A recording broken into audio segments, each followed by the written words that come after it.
When we close our eyes and think of the Mad Max universe, the first image that invades our minds is an endless desert, covered in salt and radiation, where leather-clad psychopaths drive flaming war machines in a relentless hunt for water and blood.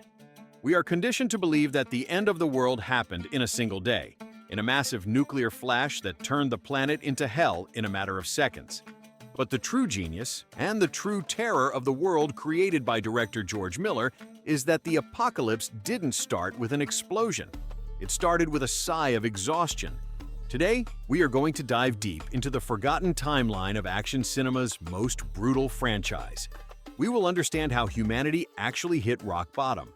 We are going to analyze the psychological collapse of the social contract in the first film, the global despair triggered by the war for black gold, the exact moment world governments pushed the nuclear button, and the terrifying metamorphosis of Max Rokitansky himself.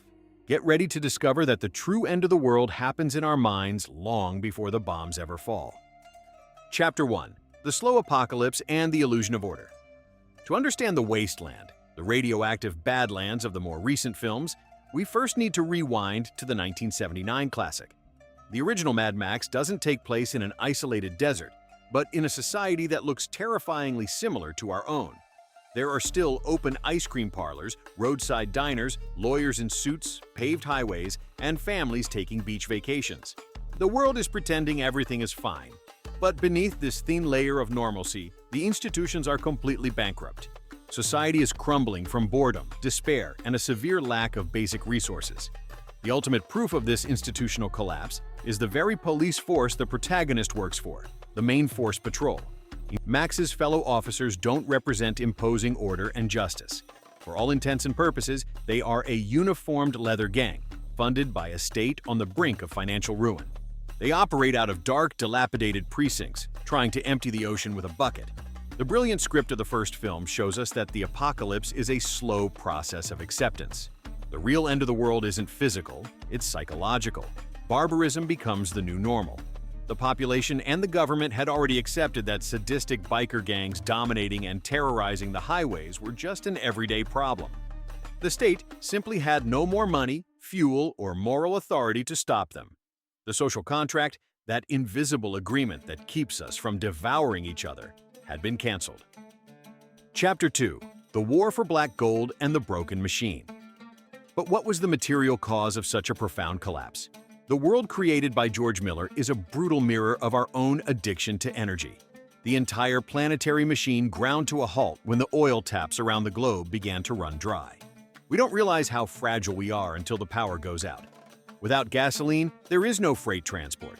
Without freight transport, global supply chains collapse in a matter of days. Supermarket shelves go empty, hospitals run out of medicine, and food rots in the fields because it can't be distributed. Human desperation takes over, and a new mathematics of survival is established. When fuel becomes infinitely more valuable than human life, morality vanishes like smoke in the wind. The biker gangs we see terrorizing the roads in the first film aren't just rebellious hooligans. They are the pioneers of the new food chain. They understood long before the average citizen that the law had starved to death. They embraced anarchy because, in a world where black gold dictates who lives and who dies tomorrow, extreme violence is the only currency completely immune to inflation. Chapter 3. The Water and Fire Wars and the Global Rupture. The failure of the highways was just a local symptom of a global disease. While citizens fought over gallons of gasoline on the roads, absolute panic seized the leaders of nations, as it is grimly narrated at the beginning of Mad Max 2, The Road Warrior and Fury Road. When the last natural resources reached critical levels, diplomacy failed miserably. Two powerful global warrior tribes, the superpowers of the old world, went to war. Governments abandoned any remaining shred of sanity and decided to solve the scarcity problem in the worst way possible. They pushed the button. They unleashed their greatest nuclear arsenals to fight over the last drops of oil and the scarce reserves of clean water left on the planet. The result wasn't just the destruction of great concrete megacities. The thermonuclear impact tore through the atmosphere. Hell descended upon the Earth, generating a devastating nuclear winter, followed by a brutal warming that evaporated the oceans and poisoned the soil.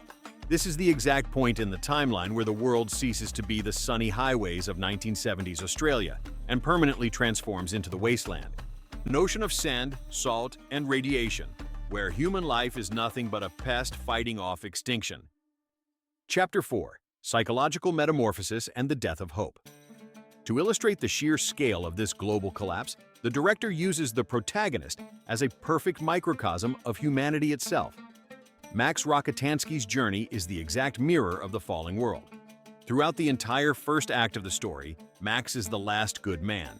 He tries desperately to keep the law, justice, and his own humanity intact, splitting his life between chasing psychopaths and caring for his wife and baby boy. But a sick world doesn't allow love to survive. When the biker gang murders Max's family in cold blood, his last drop of humanity evaporates right alongside whatever was left of the world order. The death of the Rokitansky family is the death certificate of civilized society. In that crucial moment, Max makes a point-of-no-return decision. He breaches the precinct garage, steals the imposing black V8 Interceptor, puts on his leather jacket, and rides out to hunt and execute the killers one by one, completely outside the bounds of the law. When Max kills the last gang leader, he is no longer a cop. He has become the environment itself. The world loses its mind the exact moment good, righteous men like Max decide that the law is a useless joke and embrace total barbarism just to survive the pain. Max is the personification of the end of the world. Chapter 5: The Bizarre Rebirth and the Cult of the V8. But humanity is the most resilient species on the face of the Earth. After the collapse, the radiation, and the death of billions, the few survivors needed to find a way to organize the chaos. When you rip civil law, governments, history, and even the figure of God out of society, human beings simply create new gods to fill the void. And in the sterile desert, where horses can't survive and water is hoarded by tyrants, the new deity took a very peculiar shape. Humanity began to worship the machine. We see the peak of this dark renaissance with the war boys in Fury Road. They pray to engines, make the sign of the V8 with their laced fingers, and chrome their mouths before dying on the asphalt in the name of speed. With no history left to hold on to, gasoline became holy water. The V8 engine became the new religious altar. The mechanic became the high priest.